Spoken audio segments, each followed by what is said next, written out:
Hi guys, Ricky Pope here, and today on the Christian Nerd Unite podcast, I'm joined by Camray of Camray Semiproductions as we talk about comedy and our thoughts on The Mandalorian Season 3. Plus, scripture and nerdy news as always, and we'll get to all of that right after this.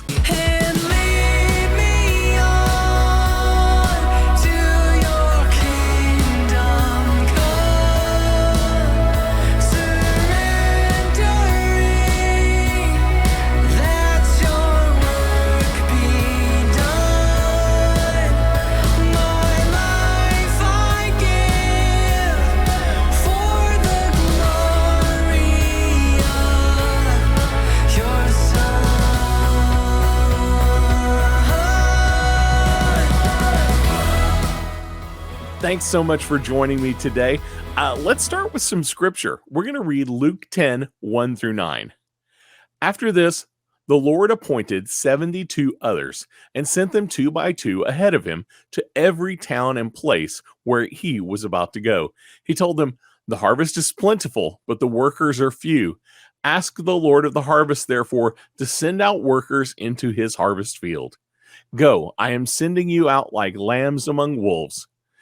Don't take a purse or a bag or sandals, and do not greet anyone on the road. When you enter a house, first say, 'Peace to this house.' If someone who promotes peace is there, your peace will rest on them. If not, it will return to you. Stay there, eating and drinking whatever they give you, for the worker deserves his wages. Do not move around from house to house. When you enter a town and are welcomed, eat what is offered to you. Heal the sick who are there and tell them the kingdom of God has come near to you." I've been thinking a lot about this passage lately. Jesus sent out his followers in pairs to towns that he was going to be going to. He didn't send them out alone. And I'm a firm believer we shouldn't go out alone either. I work with a lot of disciple makers and disciple making movements that use this very passage as a major portion of their process. These groups are reaching people around the world with the gospel here in the U.S. and in very hard access countries. If you've ever wanted to share the gospel with others but never really felt equipped, I'd encourage you to investigate the term disciple making movements and Discovery Bible Study. A couple of good books on it are Contagious Disciple Making, and I've had Paul Watson on the show previously to talk about contagious disciple making, and Miraculous Movements. And if you want to know even more, feel free to contact me at christiannerdsunite.com or on Facebook, and I can give you some more direction. Before we get into our interview, I have some nerdy news for you. The current contract of the Writers Guild of America is set to end on May 1st, and as of this recording, the entertainment industry is gearing up for a possible large-scale dispute and the first strike in over a decade. Much of the dispute seems to be around the residuals from streaming services. Well, in the event of a strike, numerous TV series would be forced to cease production due to the unavailability of writers for new episodes. Although films with completed scripts can proceed with filming, they may lack writers to enhance the dialogue or fix plot holes as they come up.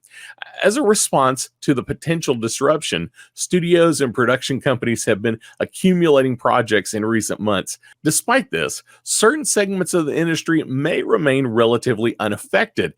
The WGA's efforts to involve reality television and animation writers has seen limited success, which means these type of shows might still be produced. However, this won't be sufficient to keep the industry thriving during a time when continued revenue generation is crucial.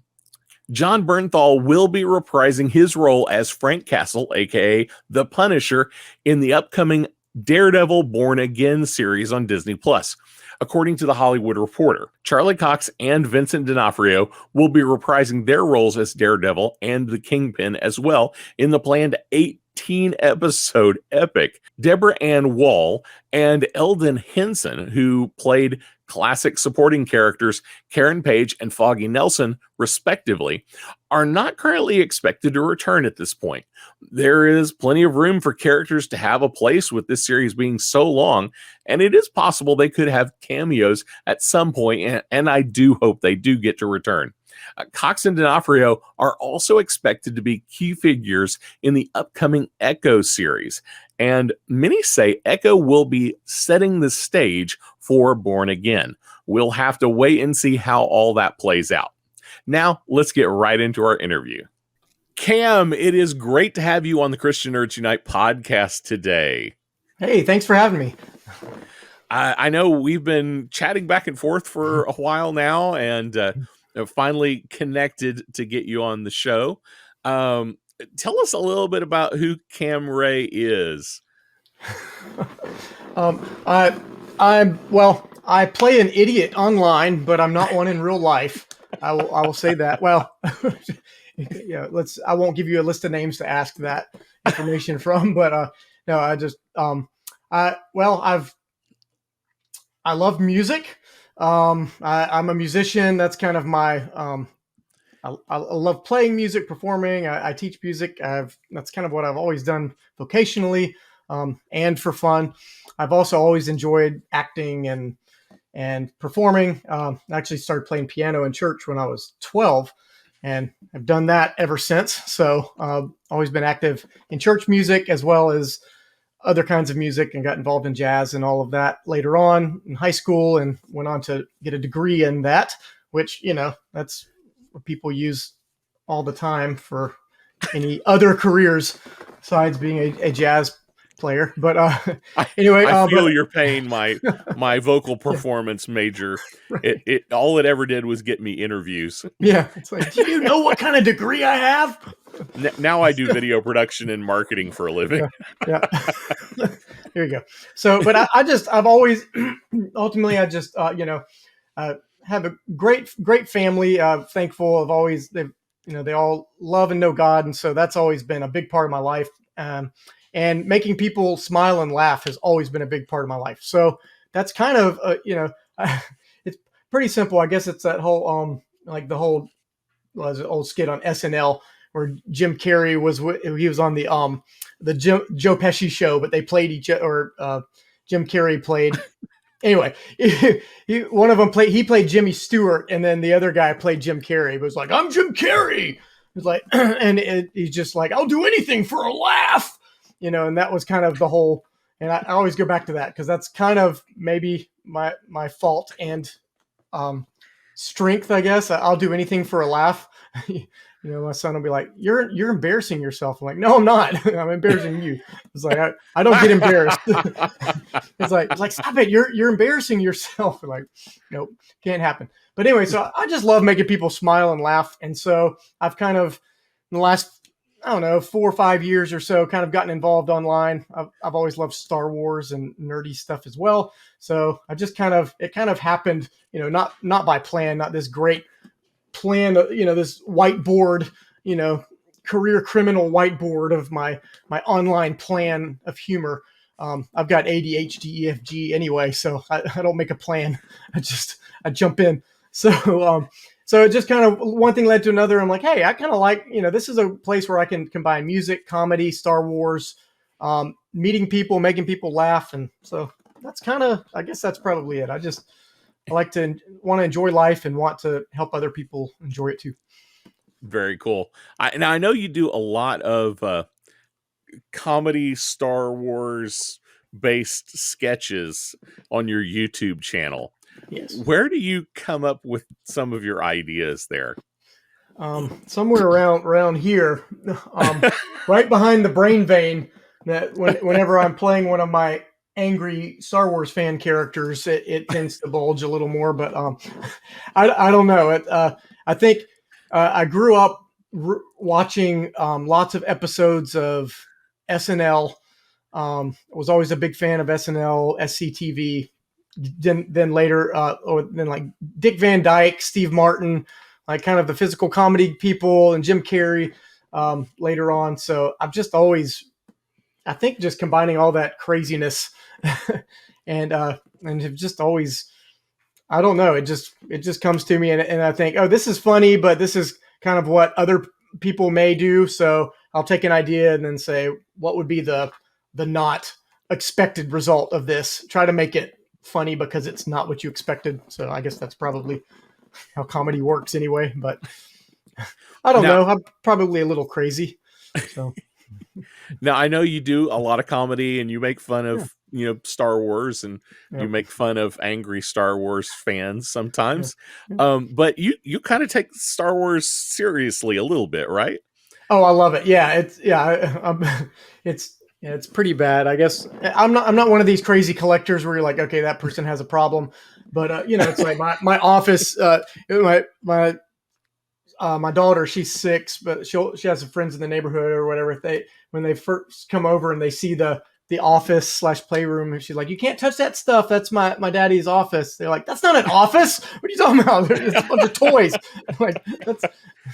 And so there's Star Wars everywhere. My daughter knows way more than my wife about it. She's 6, and she'll school her on stuff. And so yeah, I'm pretty into it. I read all the books, and I mean, I try to read all of it, but I have not caught up on all of it. But yeah, I really like Star Wars. Very, very nice. And Right. and you and I actually came together because of a Star Wars podcast that we both Yes. really enjoy. Tatooine Sons, Yeah. David, Jesse, and Nate and Sam, Yeah. who I think have all been on this show at some point. Awesome. But so if you're not familiar with that podcast, people that are listening or watching right now, go check that out. Tatooine Yes. Sons, SON, with an O. Yeah. But They are great awesome. Oh podcast, man, great. Yes, sir. great guys. So Cam, I wanted to invite you on the show, and one of the things I wanted to do was I wanted to talk a little bit about the Mandalorian Yeah. and where things are going. And there are some interesting things happening in the Mandalorian, in the Din Djarin's life right now, and Bo-Katan's life right now. Yes. And some of it kind of revolves around a type of faith. I won't say it's a Christian faith, but definitely the Mandalorian is examining some ideas about um, uh, religious ideas, and uh, some things that are, where they are holding on to traditions and seeing where things are going. So I think it's a pretty interesting show in general. I think this season is probably more interesting to me than the last two have been. What have you seen in The Mandalorian? What did you like about The Mandalorian? Um, in general or this season in particular? Let's start with in general. What have you thought about The Mandalorian overall? Is this like your top Star Wars thing right now, or is this kind of the best thing they have done lately, or where you Gotcha. fall into that? I love it, and I think maybe part of it's kind of like that old friend, or like that when it came back on is just like one of those things where my alarm is set for 2 a.m. I'm on Central Time, and it's Mandalorian. It's it was still saved in there from each and I started doing that when the first season came out, just because at that point this is the first Star Wars show we're getting, like, live action. It's streaming. It's like every week. This is awesome, and so it kind of, whether I've liked the other shows as well. I really enjoyed Andor, but for different Mhm. reasons. It's obviously grittier, a little more adult. Right. But I thoroughly enjoyed it. I love the animated series. I wasn't a huge fan of the Bad Batch at first, when they were introduced, and then they made a Mm. series on it, but it's that one's grown on me as well. But back to the Mandalorian, I think just because it was the first, it's kind of one of those things where I think I'm always going to be probably most excited about that. But when it first started, I didn't know what to expect.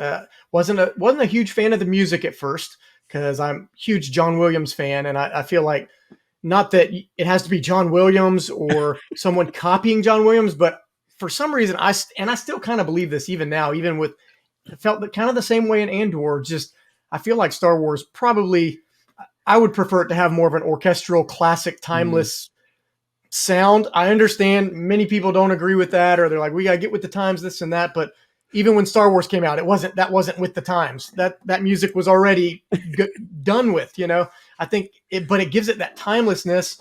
Um, I, but it's fine. The music has grown on me with the Mandalorian. It's not really something that I'm like, oh, I love the music, but the It, story wise, I love it. it's I'm sorry. interesting that you mentioned the music. Since we're both musicians, I did think the music was a little different. Well, it's significantly different, as Right. you said. Mhm. Um, and I like it, but I'm a little on your side of I prefer that big orchestral, Mhm. majestic sound. But I do think they, from the get go with the Mandalorian, they were going for a Western in space feel. Mhm. And I do think the music lends itself that way. Right, because they literally, like George Lucas, I mean, he was like, "Oh, it's kind of like a space western," but he didn't take that literally with the western theme, the music wise, at least, Yeah, not the or at music least John wise, Williams didn't, I guess. Look, but but I yeah, think they are here. they're taking it a little more literal, like, but there's a lot of the holster even this season, the hand over the holster and the back and forth, and they're really really like diving into it a little more. So yeah. Absolutely.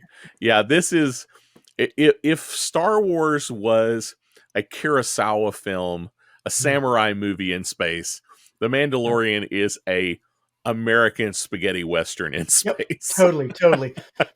And I'm sure, like everyone, when Grogu, that first episode, maybe Yoda, whatever you want to call him, it's all the same.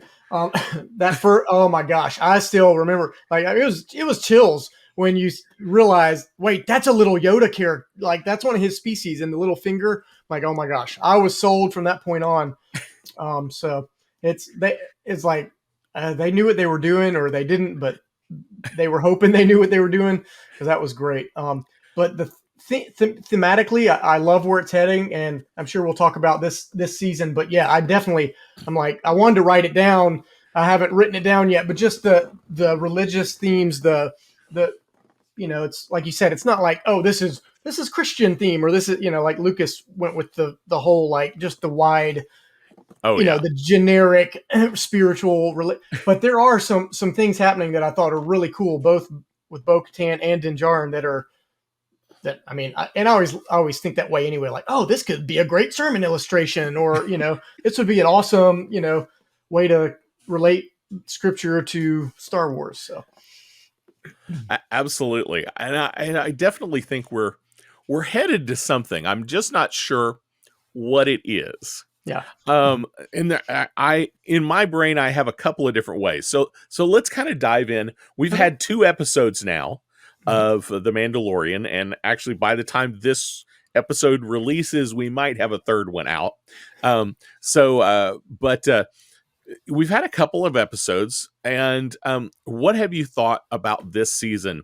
Does it feel different than the last 2 seasons? Uh, what are your thoughts on this latest couple episodes?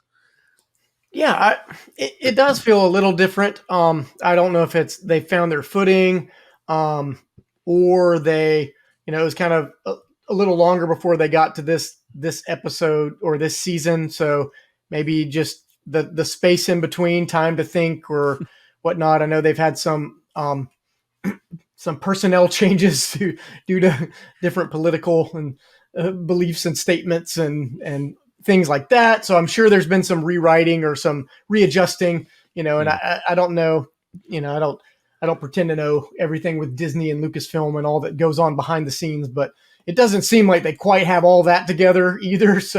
Um, so I don't know how much of that plays into it. I know that Favreau, he has a story he's telling, but he's also recently said he doesn't know when it's going to end. So he's kind of like just kind of open ended, like he's just kind of telling the story, and we'll see where it goes, And so it feels a little different. I think maybe we're the I don't want to say the Filoni side of it, but I feel like it's becoming a little more ramped up to like tying into your Clone Wars and Rebels Mhm. cartoony kind of, not cartoony, but relating back to the animated series, and Right. they've got Ahsoka coming out. So I'm sure they have some ideas. They're setting us up maybe with some themes that, if not in Mandalorian, they're going to explore elsewhere. But they're definitely just the spiritual theme with the whole kind of almost like the baptism kind of concept.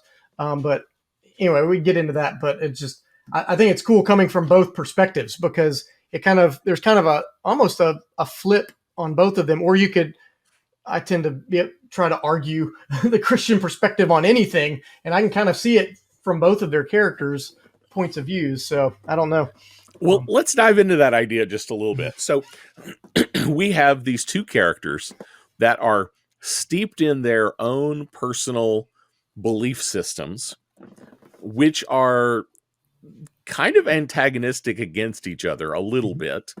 So we have this one situation. We have Bo-Katan, who feels like she deserves the leadership of the Mandalorian people, and deserves the dark saber. So hopefully those who are listening are up enough that they understand where we are in this whole thing. So it feels like she should have the dark saber, but is unwilling to simply accept it, because in tradition she should have to win it in battle. Right. And holding the dark saber is what gives you the right. But she also feels like she has the right by blood. So it's kind of a complicated set of situations for her.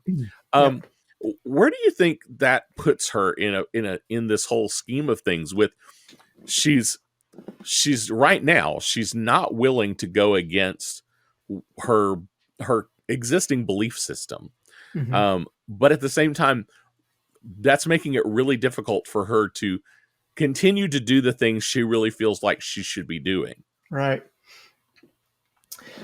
Yeah, it's kind of a weird, interesting situation. I wonder how things are going to change next week, just kind of after the way some of the stuff ended. But yeah, so it's kind of that whole, she's holding on to.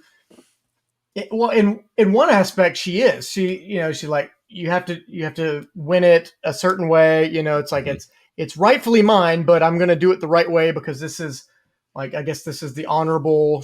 It's more like the honor, or this is the way it should be done. But then she's also telling, I almost look at it as like a denominational differences within the church. Yes. Because, and out of the other side of her mouth, she's telling Din, you don't have to keep your helmet on. Those old, like, that's a cult that you're part of. Those are like old, like, you don't have to do that to be a Mandalorian. Oh, but no, I can't take the saber because I have to win it rightfully in battle, or it's not mine because of some whatever her beliefs are in her denomination.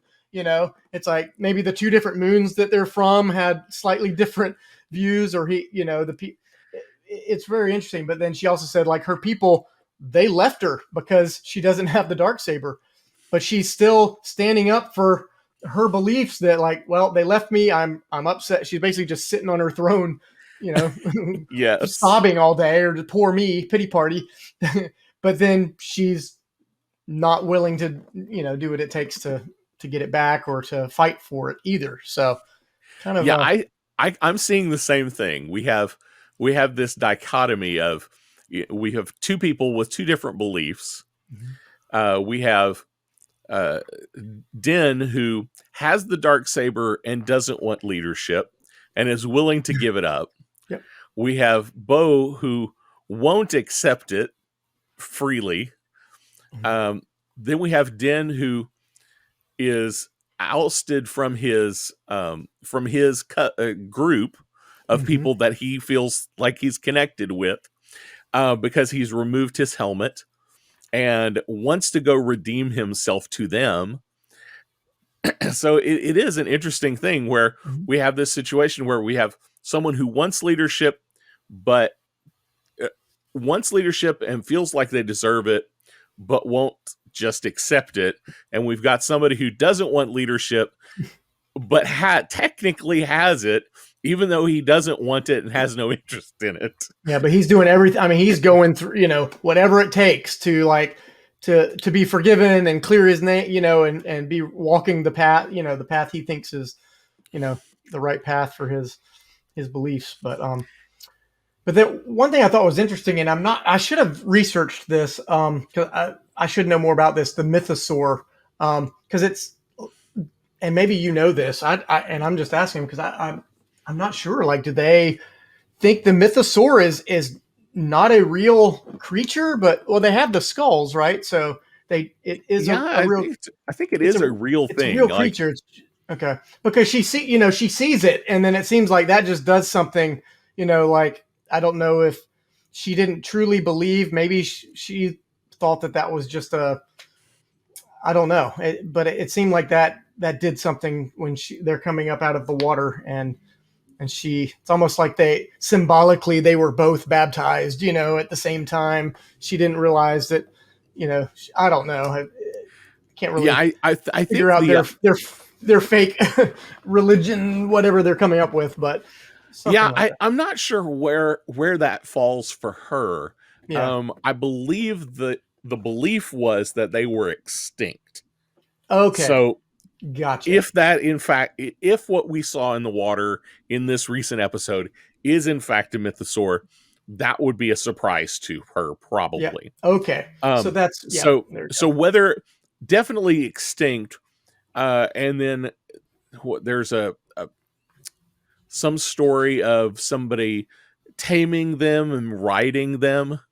go. Okay. So that's another question of, Yep. did that really happen? Because she makes Hmm. some comment of, oh, it's cute that you Right. believe Right. those That's stories. cute. Yeah. She's like, let me give you the full tour. She reads the inscription, like, oh my gosh, whatever this. Yeah. And then I don't know. Was that Mythosaur alive under the water, or was it just supposed to, I watched it a few times and I couldn't tell, but it was definitely a Mythosaur, and its body was all intact, and it looked like it was, I couldn't tell if its eyes moved or if it was just I something think where, it was, yeah, I think it was alive, and okay. Okay. I I'm I'm interested to see. I mean, so they were supposedly tamed and could be ridden. Okay. So because of the book of Boba Fett, Right. You're going to have I the have this. Rancor Mythosaur scene Yes, yes. jumping over the, I'm imagining sometime in the near future that that one of the Mandalorians will come triumphantly riding in on a mythosaur before this season is it over. better be Baby Yoda, is all I'm saying, because that would be the cutest thing. You're like, well, it's a Mythosaur, but who's driving it? And he's like, and then they, whatever, he's throwing people around with his little force hands, and so it is interesting to me. It is a side tangent, but like, he's able to just throw that beast, I forget what they called them, the ants, not ant, forget, anyway, the caveman looking crazy, Yes, but he can just throw them around, but then has trouble other times. So I'm not sure how that works. Maybe it's an adrenaline thing, like he's, you know. I've wondered But, that. I wondered that same thing. One of my friends made a comment that this was when we were just had the trailer. We hadn't actually mhm. seen the episode yet. They said it was interesting because he just tossed him aside like it was no big deal, Mhm. and he didn't get tired afterwards. Yep. Mhm. So that's Oh, a because new he thing. goes on a journey afterwards and gets Yeah. help and comes back, and Yes. And even when he's like in the first episode, when he's sitting there and he's spinning his chair, yep. he's at will using the force Hmm. and not getting exhausted and tired like he did in the last season. Right. Hmm. So I think there's definitely some growth there. Yeah. That will be interesting to see how much the force comes into play in our Grogu's life. Right. Right. Yep. I've made a joke previously because there is in the Mandalorian mythos, there's a story about the first Jedi Mandalorian. Okay. And I was like, oh, so if that's a thing, we could just bring this all to a head by having Baby Yoda pick up the dark saber and become the leader Oh, of the I like that. become the Yeah. leader of the Mandalorians. Yep. Yep. It would be super cute, but I don't think we're going to see it happen. Yeah. Right. Yeah. I like it. Yeah. The thing is that where they're at, we have you know, we know some of where it's heading, so it's kind of limited on, how long they can last or what, at least as far as we know, who knows? They can always figure out some way to, but So let me ask you a few questions here. yeah, A little more rapid fire, but sure. answer as long or as short as you want. So, with this issue of Bo-Katan not wanting to take the dark saber, do you think she and Din Djarin will have some sort of battle at some point, or do you think it's going to come down to someone taking the saber from him and her defeating some other enemy that we haven't seen yet? Or do you think this is going to be a point where she finally accepts that she can simply accept the dark saber from him? Where do you think we're going to go here? Well, here's just my mind. This is what I'm thinking. We know Moff Gideon is in this season because Yes. uh, Giancarlo Esposito said he's in it, and it sounds like he's done even more like physical fighting type stuff. And they've already alluded that he's off wherever, so he's got to escape and everything in the next 6 Mhm. episodes and show up. I think what's going to happen is we're going to have a revisit of the last time when Din got the dark saber, but maybe he takes it back from him and he's part of the fight. But what I would like to see is maybe Din and kind of what you were saying as well, Bo, they kind of maybe trade on, like they're both using it. They're, here they're throwing it back and forth, using it against him, take it from him. He, or something where they realize, they're just all working together and it becomes maybe not quite as um, it has to be this way. Or maybe Din, he decides to, or I don't know, or it could just be where Moff Gideon gets it from him, and then Bo kind of steps in and right without even wanting to or intentionally, she wins it from him because she defeats him, Moff Gideon. Maybe I don't think her and Din are going to fight, but I think it's going to be Moff Gideon or someone else. But I just feel like he already had it and he wants Mhm. it. He's felt that power, and and so he's going to be back. So I think it'll be one of those teamwork things. And then in the midst of all of it, that's when Baby Yoda comes off on the Mythosaur and does something. The big two episode finale that what I can't pronounce his last name. Rick Famajua. I'm not going to try to say it. Anyway, he's directing the last two episodes, the same guy who directed the first episode. So that's my picture, just the big battle. And I could absolutely see that. I think one of my things here is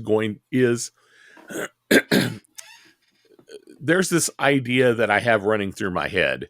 We have Din who is trying to redeem himself and, so that so it doesn't matter that he removed his helmet. And then he'll never have to remove his helmet again. yeah.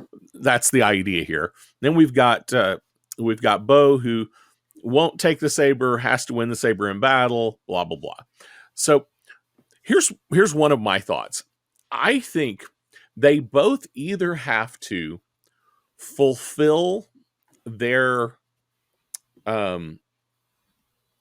the need for these ancient practices, or they both have to decide these ancient practices don't matter. I don't think we can have one of them fulfill them and one of them turn away from them.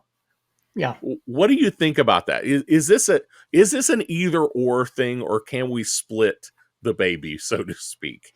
No, I think you're right. And as you were saying that, I'm just picturing, and I'm just like writing my vision of the final episodes. But maybe I mean, it could be something as simple as something happens and then his helmet falls off, in battle, and then it's like this moment, and then there's maybe both of them. There's this realization. It's like we can still stand up for what we're fighting for. We can still. Mm-hmm. Be Mandalorians. Like it's what, it's that whole, it's what's inside that counts. It's like, like you've got all the doctrine and all the different, no, we sprinkle baptize. No, you got to be dunked. You got to, I've got views on that, but like more things like, I guess that wasn't a good example, but but you know what I mean.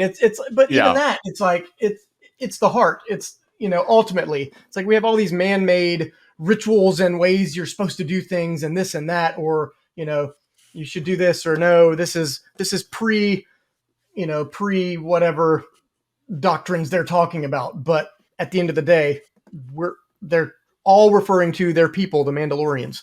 So Mhm. like they're still Mandalorians. And so, but it's just annoying that they don't realize that completely. But we wouldn't have a story, I guess, if they just you're like, yeah, cool.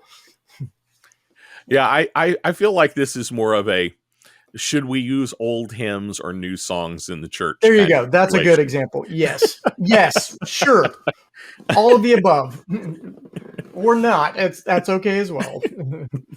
So, But I do think it is going to come down to, and I don't know who has made the decision, but I'm sure someone has made the decision in the story group that they're either both going to fulfill their old ways or they're both going to step away from their old ways, and definitely. that is going to be that's how I feel like it needs to happen.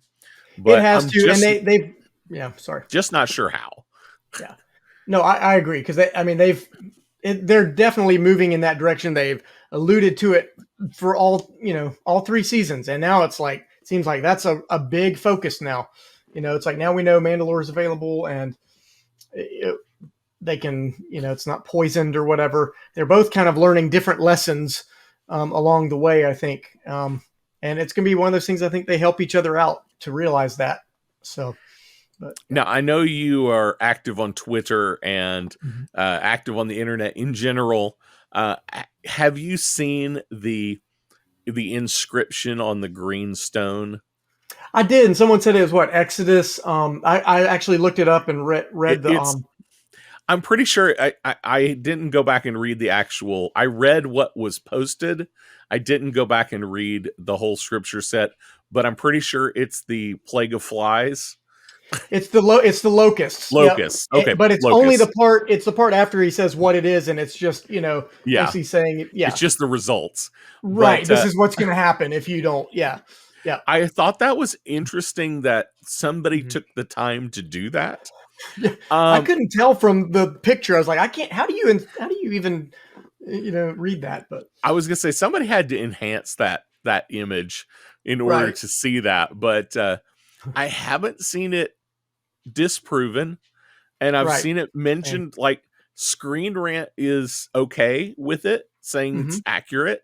So I'm like, Yeah, okay, I generally, it's not coming from bounding into comics or yeah. Now or this or or whatever. or big freaking robot. So Okay, yeah. I in general I'm going to go that this probably is accurate because I haven't researched it in depth. But I Hmm. think it's interesting that someone took the time to pull out old scripture from the Old Testament Hmm. and put it on this stone for some reason. Right. But I wonder if that is relevant or is just one of those. I have an opportunity here, so Yeah. I'm going to put my Christian faith into this Sure. movie by inscribing it on this stone, and I'm just not going to tell anybody I did it. Right. Yeah, I don't know. I feel like they do everything so intentional that Mhm. obviously they didn't want it to be something where it's like they talk about it in world because they wouldn't have Right. scripture in world. So they figure it's just a throwaway thing. But yeah, like you're saying, it wasn't just, hey, I'm gonna put this on there, but it seems way too specific and seems to maybe tie into kind of what they were talking about, at least as far as her thinking, things being like a plague or it's like Yeah. thinking their world had been destroyed or whatever. But I don't know if there's much anything deeper than that. I don't know if it's like this big clue, but or Yeah. just thematic, I don't think it will be a big clue. Right, right, right. Some people are saying that it might point to an idea, and this is a vague Mhm. idea, to compare the Jewish diaspora to the Mandalorians scattered through the universe. The Okay. scattered Jews to the scattered Yeah. Mandalorians. Which I was like, okay, I could see that, Hmm. it's a bit of a stretch, but it kind of Right. works in story. But I'm kind of with you. I don't know that it really means anything more than in just being interesting and causing people like us nerds to talk about it. Yeah.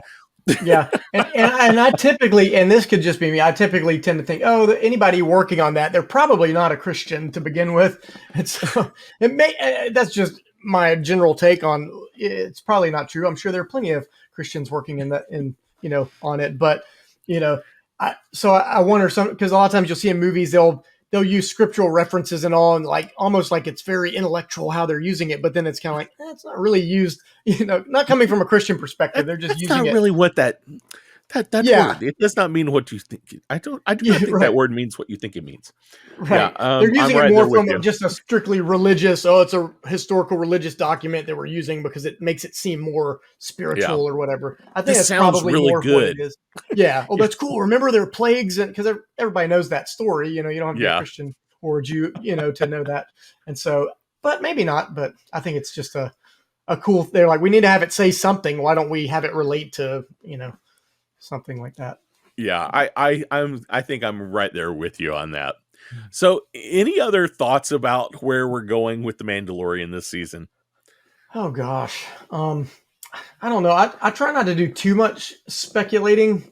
Um, I definitely don't put expectations on anything. I think that's a lot of people's problems. I think who get really upset online and all. It's like they want it to be this way or it's supposed to be this way. It's like you're not writing the story. It's not your story. Don't worry about it. Yeah, So I'm along for the ride on all of this. I just love Star Wars, so I'm like, obviously some things I like better than others just because of I'm my own person, but I try not to think too hard into it, but I mean, it definitely seems like we're leading to a battle of some sort. I know in the hmm previews, there's like Navarro is going to be basically left in ruins, and it looked like a lot of Mandalorians were part of that. So I hmm don't know what would cause that because it seems like they have a really nice, like he's kind of turned the city around. Like they've got schools and families yeah, and people are just like selling goods and so yeah. that I kind of have makes some me worried. speculations there, but I'm not sure about Yeah. them. I don't know. I know we're leading up to a big 2 episode battle of some sort, but maybe the next couple episodes kind of get to the midpoint will kind of show us, like, I think right now we've just explored like where Din and Bo are kind of in they're kind of, I think they're starting to have a change hmm of belief or at least setting the path for that to happen. Once they maybe Din sees the way his that group that he was with acts in a certain scenario and he doesn't agree with it, or I don't know. I don't have anything revolutionary. Yeah, I'm kind of the same way. I think there's too many directions it could go at this point. Mhm. I think it's too early to know for sure. I am really interested to see how all this pans out. Um, but I feel like there's going to be probably some major separation um, between Din and the group that he has always associated himself Yep. with Yeah. before the end of this one, in one way, I shape, agree. or form. Yeah, Just not sure how. I agree. I agree. Well, Cam, it has been great having you on the show. Tell everybody where they can find you. Well, between about 7:30 p.m. and 5 a.m. I'm just sleeping. And so I'm old and I need my rest. So just please don't come looking for me at that point. But online, you can find me. I'm on YouTube, Camray Semiproductions. I'm on Twitter, just at Camray, Instagram at Camray, and Facebook at Camray Semi Productions. And I've also started doing TikTok. I went on and off with that, and I finally got the algorithm where it's like I kind of weeded out a bunch of the garbage. And so it's kind of now Yes. it's still more of a hit and run operation. I jump on there, put a really stupid, crazy video on there, and I leave. But you can find me on TikTok at Camray Semi Productions, and I just make some music comedy, parody, satire, mostly Star Wars related, but I try to branch out and do different things that are just, and it's all family friendly too. I want to put that out there. So awesome. Well, I'll put links to all of your stuff down in the show notes down below. Cam, it's been great having you on the show today. Thanks, Ricky. I really appreciate the invite, and I loved it. It was great getting to know Cam. Make sure you check out the links down in the show notes below, and definitely give Cam a follow. Well, that's all I have for you today. Don't forget to like, subscribe, follow, click all those links down below, and so you can keep up with us as we put out new content and release it.